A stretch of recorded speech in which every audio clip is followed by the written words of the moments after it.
G'day, it's Steve here and welcome to Fortress Learning.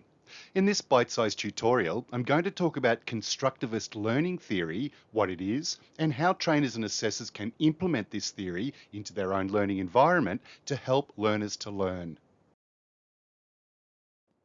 The theory of constructivism is based on the belief that a person's knowledge is constructed through interaction with others, their cultural environment, their previous knowledge, and their own individual experiences.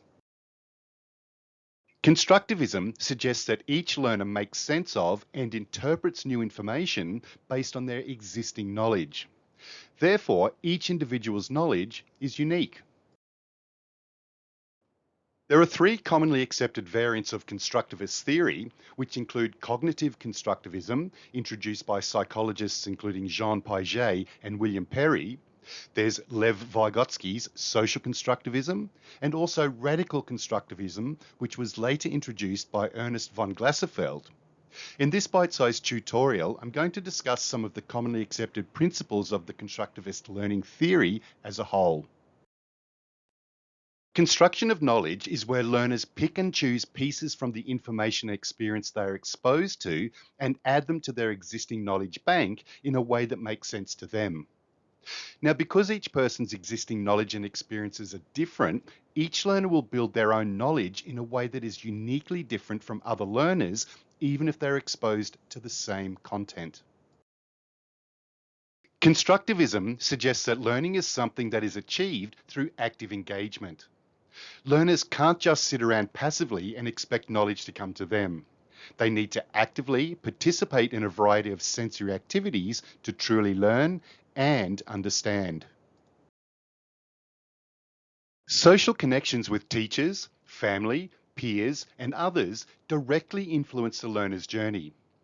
Constructivist education acknowledges the importance of social interaction, discussion, and small group activities and how it assists students in retaining knowledge. According to constructivists, learning isn't simply about memorizing facts in isolation, but rather it's intertwined within our lives. What people learn is closely connected to what they already know, including their beliefs and the context of the environment where they live. A person's surroundings play a huge part in shaping what they remember and store in their long-term memory. Because constructivism is all about individuals constructing their own knowledge based on their individual development levels and previous experiences, the role of the trainer or teacher is different to traditional teaching methods. In traditional teaching methods, all learners are presented with the same information. They're expected to remember it all and then recall it, even if they don't really understand it. The constructivist approach requires the trainer or teacher to adapt the training for each individual learner and work with them so that they can learn how to learn for themselves. This includes encouraging learners to draw on their existing knowledge and to make associations with the new content they are presented with. In a constructivist learning environment, the teacher acts more as a guide or mentor, working with individuals using a student-centered approach where open discussions and questions are actively encouraged.